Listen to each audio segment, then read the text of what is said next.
The Liberty was the fastest rum-running ship in Prohibition-era Atlantic Canada. She was powered by 3 airplane engines, which she used in the last episode to escape a trap laid out for her off the coast of New Brunswick by the Mounties, and escaped in a hail of gunfire by deploying a secret smoke screen and speeding away. In that episode, we met Hugh Corkum, the Liberty's radio operator. But how did Hugh Corkum get into rum running in the first place? We're also going to look at the origin of his famous ship, the Liberty.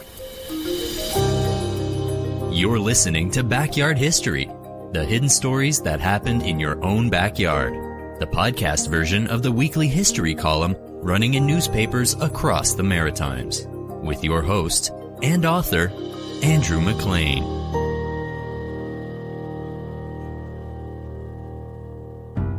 Hugh Corkum had been a promising student in Lunenburg, Nova Scotia, when he was forced to drop out of school at the tender age of 15 to help feed his family. He needed to get a job after his father, a sea captain, lost his job after crashing his ship into a submarine. He wrote in his autobiography, which is called On Both Sides of the Law, that Dad was having tough luck. He was the master of a very fine 3-masted schooner named the Can Rhine, built in Le Havre, Nova Scotia. He loaded hard coal at Hoboken, New Jersey, up the Hudson River a few miles from Manhattan, bound for Halifax, home. Sailing down the Sound to open sea, it was fine and smooth, but foggy, all was going well, when out of the quietness of the night, all hell broke loose. Suddenly, and without warning, a large, massive object appeared low in the water. Before anything could be done, we collided. The stem twisted and spewed the bow planks open. Immediately, we took in much water. There was not even time to salvage personal belongings. The jolly boat was immediately lowered over the stern, and the crew got in without injury. The Can Rhine was completely underwater and out of sight within 10 minutes. We rowed around for several minutes and spotted a large black hunk, which we first thought was a ship bottom. It was an American submarine. the American submarine had been considerably damaged in the collision, and the US Navy was not very impressed. Hugh Corkum's father was required to go to the United States repeatedly to testify at a long and drawn-out naval inquiry into the accident. In the end, his father was found not culpable, but only after years of court battles, which wreaked financial havoc on the family. Although the accident was in no way his father's fault, his dad lost his job anyway. Stuck with a reputation as a sea captain who lost his ship, he struggled to find work on another boat. There was no unemployment insurance, hospital benefits, old age pension, or baby bonus in those days. As was customary around Lunenburg County in those days, I decided to get a job to help my family, even though several teachers attempted to discourage me from leaving school. But I was needed at home. I had 3 sisters to help educate. I was big, strong, and healthy. I could always get a job. 3 months before his 16th birthday, Hugh Corkum went down to the docks of Lunenburg. There he heard a sea captain who was friends with his father was looking for crew. He went to that captain's house and knocked on the door. He was told to meet the captain on the docks in Halifax the following Monday at 9 a.m. So on a very cold winter day in February 1927, I went to Halifax, signed on the Eastwood, my first ship as an able seaman. The ship was a hard-looking tub, sadly neglected, and the crew were just as bad. I could not have signed on with a rougher, tougher captain and crew on any waterfront in the world. The ship set off for St. Pierre and Miquelon, which are 2 islands off the coast of Newfoundland, which are actually a part of France. Historically, the people there have had a kind of curious mix of Newfoundland culture, with the population being largely fishermen and boasting those colorful saltbox-style houses the Newfoundland's famous for, but also mixing in a whole bunch of French culture, which means cobblestone streets and fine bakeries and good wines. Wine, since it was part of France, was still legal on St. Pierre and Miquelon. France, of course, never did prohibition, unlike Canada and the United States. So as soon as alcohol got banned in Canada and the United States back during the First World War, those two little French islands suddenly went from obscure and largely forgotten home to a couple French fishermen to a bustling boomtown running on booze. New buildings popped up all over town, and old ones were turned into refrigerated warehouses. Officially, the stance of French government officials was that they were extremely efficient at stopping European ships loaded with booze from getting their goods to Canada and the United States. The French said that all these new warehouses popping up were for the honest trade of legal products coming from Europe and going to North America, and had nothing to do with alcohol smuggling. The Canadian and American governments demanded then to know if that really were the case, then why were all of these new warehouses refrigerated? Hugh Corkum wrote that when they arrived at St. Pierre and Miquelon, Captain ordered a dory launched and told me to get in the dory and take him ashore. I expected it to be a short trip. He proceeded to Chevalerie Hotel in the center of town, with me following on behind. And many tall tales I've heard about that hotel, and my captain started to drink, and every drink seemed to make him more foolish, and this went on for 2 days. the teenage boy from small-town Lunenburg was taken aback at the fast pace of life in the gangland hub that was St. Pierre during Prohibition. More than that, though, he wrote that he was shocked by the fast pace of death. There was a homicide in St. Pierre while I was there in Café Francis, which to us was known as Joe's Tavern. It was well patronized by all the boys from the Rum Runners and was a favorite spot to have a drink, spend a few hours. It was packed every night. A crew member of a ship in port had a disagreement on the dance floor at Joe's, pulled a revolver, shot him, cold blood. He ran through the cafe and escaped. Crew members of the Eastwood were questioned thoroughly by the French authorities. Many years later, in 1986, I heard the true story from a crew member of the Eastwood that trip. He was in a nursing home in Lunenburg, wanted to get it off his mind before he died. After the murder, he was in the engine room when a strange man, who he'd never seen before, appeared from behind the fuel tanks and asked for something to eat. He stayed there until the trip to New York, and he escaped with the cargo. 15-year-old Hugh Corkum's ship loaded up 12,000 cases of assorted liquors and made its way from St. Pierre towards their destination, where they planned to offload the liquor, the United States. The Eastwood was what rum runners called a mothership. These ships were the opposite of Hugh's later little speedboat called the Liberty. These motherships were large and slow-moving. They were typically just repurposed old fishing trawlers, and actually sometimes they were considerably bigger than that, though. On board, they would carry massive amounts of alcohol, but they wouldn't actually land or even go anywhere close to the shore. They would stay out in international waters, which would be 12 miles away from the coast, and there, the police ships weren't allowed to bother them. And they would sit out there and they would coordinate over radio with smaller, faster speedboats who would then zip in at high speeds to and from the motherships, load up with cargoes and booze, and then just hope they wouldn't attract the feared American Coast Guard or the RCMP cutters. The Eastwood's destination was Montauk Point on Long Island in New York. Long Island was a real hotbed of maritimers back then, and the Eastwood was almost certainly meeting fellow maritimers to offload the goods, not Americans. Back in the 20s, when the economy roared, thousands of maritimers had moved there to work in then-booming New York, mostly in construction. In those glory days before the Great Depression, they could make as much as $4 a day, compared to back in the Maritimes where working from dawn to dusk in the logging camps would only pay $1 a day. When the Great Depression hit and most lost their jobs in construction, they turned to another way to make money: rum running. This one time in Long Island, Canadian Prime Minister William Lloyd Mackenzie King, who was strongly in favor of banning booze in Canada, actually had a personal first-hand experience with these maritimers who lived on Long Island and were smuggling booze.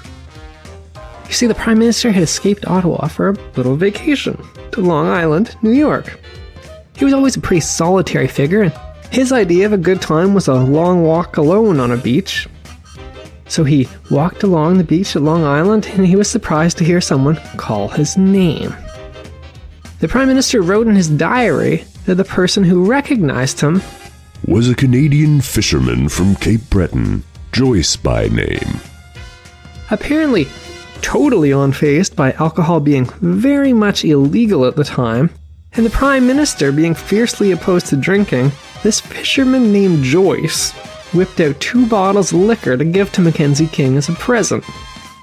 He then proceeded to just casually explain to the Prime Minister the logistics of rum running in detail. The Prime Minister documented this in his diary, writing, He presented me with a bottle of champagne and French cordial. This fellow tells me he spends a good part of their time going out to sea 15 miles and bringing in liquor from ships lying at anchor. The wines come from France, are transshipped at St. Pierre and Miquelon, and then brought down to this port and ashore. It has ruined their trade and morals. While he never went so far as to say it directly, it is quite possible that Hugh Corkum may have agreed with the Prime Minister's opinions that alcohol ruined the rum runner's morals. You see, his first trip on a rum running vessel, going towards Long Island, was not exactly peaceful. And that was, in his own opinion, squarely because of all the drinking that was happening on board. He wrote that on that trip, I learned a lot about men.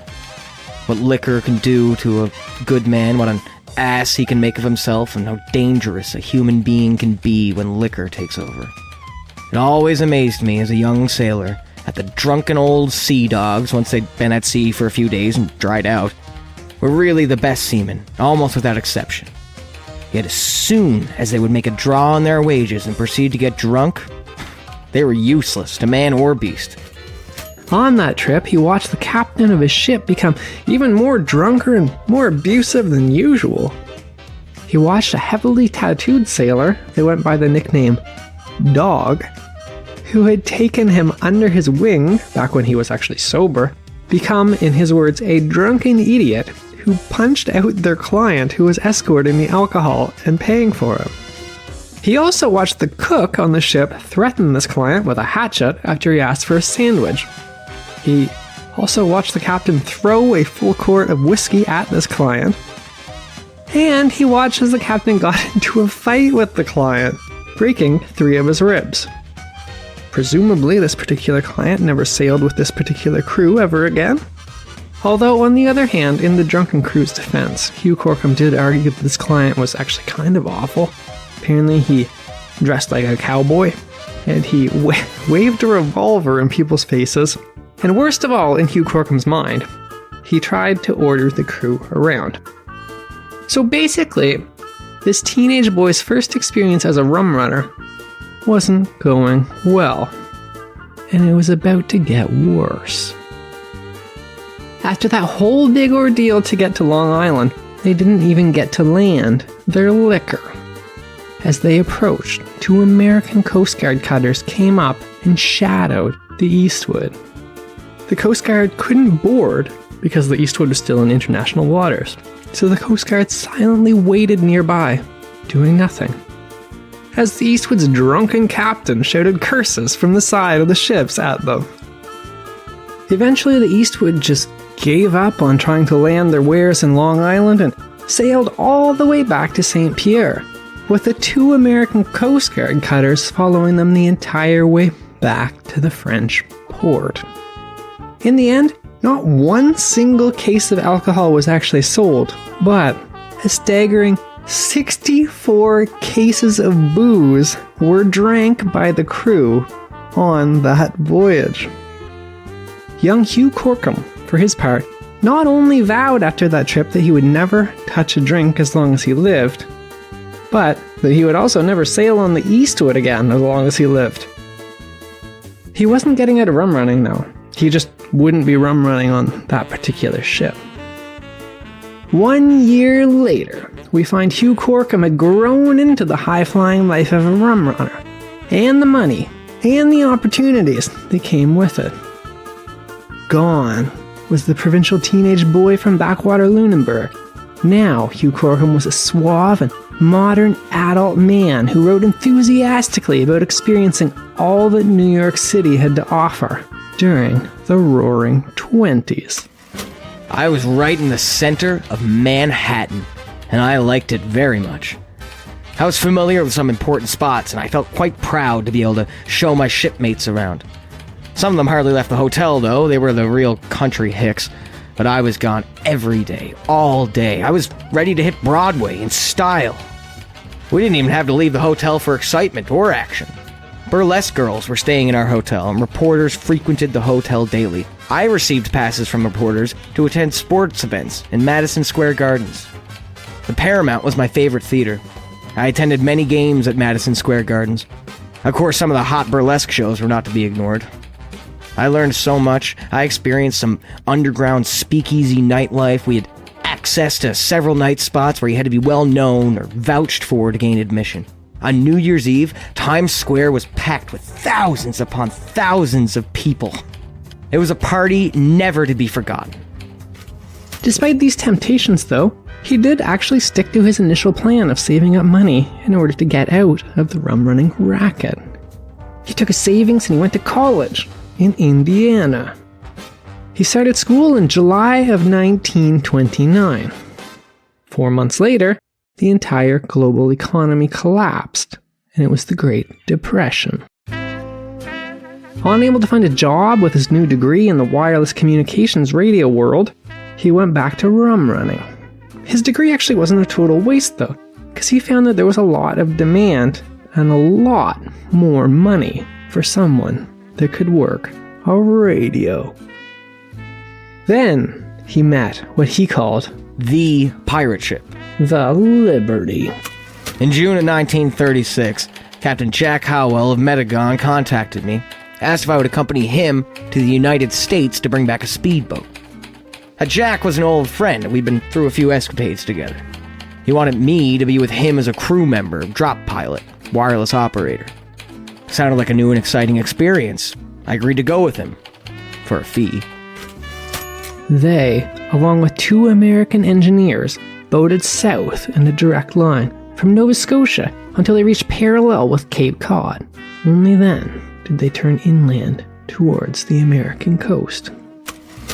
Hugh Corkum wrote, The whole Cape Cod area, including Nantucket Sound and Buzzards Bay, was generally alive with cutters of every description. If we picked up a cutter and it followed us to the rendezvous point, it would be impossible to contact the speedboat. They were increasingly paranoid by the newly emboldened American Coast Guard, who took rum running very seriously. During the First World War years before, the United States had rapidly built up a massive navy. After the war ended, all those warships were abruptly repurposed for a new goal: to stop rum runners at all costs. Suddenly there was an entire fully armed navy's worth of heavily armed warships trying to stop little boats smuggling booze. These warships were not exactly trigger-shy either, and sometimes they even fired upon Canadian ships in international waters, as we saw in the episode titled, I'm Alone. In order to compensate for this, the little rum-running ships became faster and more sophisticated. Now special purpose-built boats were being constructed especially for rum running, and they were sleeker and faster than anything ever seen before. Hugh Corkum and his crew of rum runners were making their way down the American coast quietly to pick up exactly one of these brand newly constructed ships. At 11:30 p.m., they waited at the rendezvous point for the new ship to appear. The weather was fine and smooth, real speedboat weather. To our delight and surprise, we saw a speedboat coming at us at terrific speed, the spray flying high above the rails. She has got a bone in her teeth, said the chief engineer. Only 2 men were on board the speedboat, both were Americans. The engineer was nervous and anxious to get moving. He said, Let's get away from here in a hurry. This place is hot. This ship is hot. A plane could be along here in any minute. They know we left the port, and they'll be looking for us. They began the handover of the new boat at sea.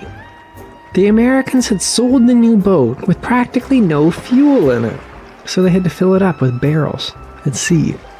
Hugh Corkum noted that it took 900 gallons of fuel to fill up the gas tank. While the other crew were filling up the tank, Corkum was installing his brand new radio equipment.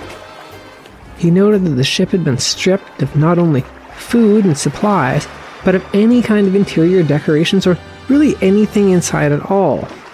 The Americans called this bare-bone new speedboat the Hobo. At 3 a.m., the new owners of this American ship, called the Hobo, began to drive it for the first time. Hugh Corkum wrote that as soon as they turned it on, they realized that the American's name was ironic.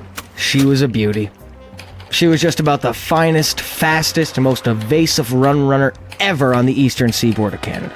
She was 60 feet in length, with a mahogany hull and bronze shafts, and she was powered by 3 Liberty aeroplane engines. The high-speed engineer who came up with her really knew his business. Wide open, the engine spit 2,100 revs, so she really spit when mad. Each engine was 450 horsepower. When it was calm, the spray could fly from her bow 50 feet in each direction. You really had to hold on, as she took off like a bird. Despite being impressed with the boat, he noted that she was distinctly lacking in any refinements. The Hobo had not been equipped for full-time open sea duty. She had no sleeping facilities, no galley. There were only hammocks slung into what was not really a forecastle, but just a hole to crawl into. There was no pilot house or wheelhouse on deck. She was taking on water, even at low speeds. So they took their new pirate ship back to St. Pierre, where she was completely renovated and refitted. Now, the carpenters at St. Pierre installed 5 nice bunks. Beautiful built-in kitchen cabinet with drawers and cupboards and a basin, all painted with white enamel. I did not spare any expense. The Hobo was placed under French registry and renamed the Liberty. The Liberty was truly a pirate ship on the high seas. Next, they assembled the Liberty's crew. We had a darn fine crew. 2 American, 2 Frenchmen, myself, the only Canadian. We all knew our jobs, but I was the only one who really knew the coast, was familiar with the drops. Ernest the cook was young, lively, and smart. Both Frenchmen could speak fair English. I picked up a bit of French. Hugh Corkum wasn't the captain of the Liberty, though. He was the wireless operator. That particular role would be filled with a Frenchman from France named Captain Ducas. Captain Ducas liked the good things in life. Fine music, fine food, fine women. We carried an abundance of exotic foods I'd never heard of before, such as canned tripe, frog's legs, and many French and Italian foods. We ate better than any other boat out of St. Pierre. Captain Ducas was always immaculately attired, very well spoken, never raised his voice or used profanity. He was not the type of man you would expect to be a rum runner, especially the Liberty. He seemed much more suited to an ocean liner or a cruise ship. I admired him very much. And so the Liberty began its reign as the queen of the rum runners, the fastest vessel on the Atlantic seaboard, smuggling enormous quantities of alcohol for vast sums of money. The demand for our product kept us busy almost every night, and our method of operation was very successful. Our boat was the finest and fastest rum runner ever to work on this coast, and I was the only Canadian to be on her crew, right up until the time she was captured off Prince Edward Island on November 6th. Which is another story. Stay tuned next week for the conclusion of the Liberty on the Rocks trilogy, when the fastest rum-running ship of all meets its match in Prince Edward Island. That was Backyard History with your host, Andrew McLean. Thanks for listening, and stay tuned for another hidden story that happened in your own backyard.